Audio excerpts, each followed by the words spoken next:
रूपाली की शादी जिस लड़के से हुई थी वह लड़का अपने मौसा मौसी के घर रहता था।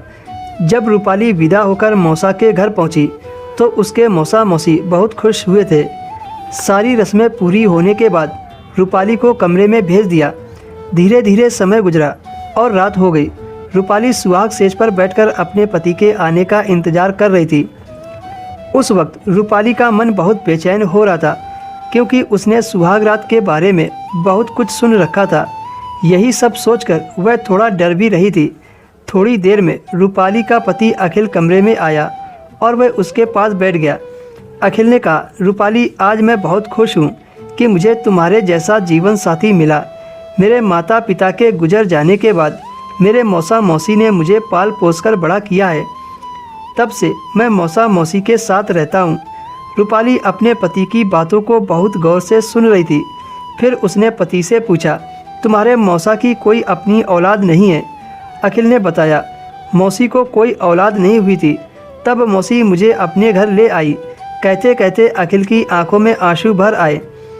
फिर रूपाली ने कहा, आप इतना इमोशनल मत होइए, मैं भी उनका बहुत अच्छे से ख्याल रखूंगी। रूपाली ने अपने पति से कहा, अब इन बातों में रात मत गुजारिए, आज शादी की पहली रात है। इतना कहते ही रूपाली ने अखिल को अपनी बाहों में भर लिया। पीछे से अखिल ने भी कसकर चिपका लिया। रूपाली इसी चीज़ का इंतज़ार कर रही थी। जैसे ही थोड़ी देर हुई, अखिल रूपाली से दूर हो गया। वह बिस्तर पर ठीक से 5 मिनट भी नहीं टिक पाया। यह देखकर रूपाली अंदर ही अंदर जलने लगी। उसने आज के लिए कितने सपने देखे थे, लेकिन रूपाली के सारे सपनों पर पानी फिर गया था। अखिल रूपाली को वो खुशी नहीं दे पाया जो एक पति अपने पत्नी को देता है। अखिल कमरे से बाहर निकल गया और रूपाली प्यासी मछली की तरह फड़फड़ाती रही। पता नहीं रूपाली को कब नींद आ गई, उसे पता ही नहीं चला। सुबह जब रूपाली उठी तो वह फ्रेश होने बाथरूम में चली गई। जब वह वापस आई तो देखा मौसा जी बालकनी में कसरत कर रहे थे। यह देखकर रूपाली हैरान रह गई। मौसा 50 के होने के बावजूद भी एक जवान लड़के की तरह लग रहे थे। रूपाली किचन में जाकर चाय बनाने लगी और चाय जब तैयार हो गई तो वह मौसा को देने चली गई।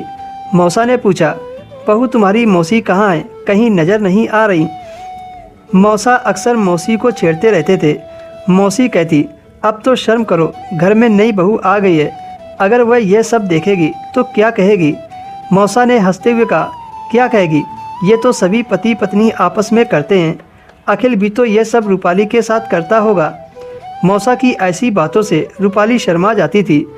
अगली रात जब अखिल बिस्तर पर ज़्यादा देर नहीं टिक पाया तो रूपाली को बहुत गुस्सा आया और मन ही मन सोचने लगी कि अब क्या किया जाए, मेरा पति तो ताकतवर है नहीं। अचानक से रूपाली का ध्यान मौसा की तरफ गया और मौसा के साथ बिस्तर पर खेलने के बारे में सोचने लगी। अगली रात जब मौसी सो गई तब रूपाली मौसी के कपड़े पहनकर मौसा के कमरे में चली गई। मौसा ने सोचा, मेरी पत्नी है।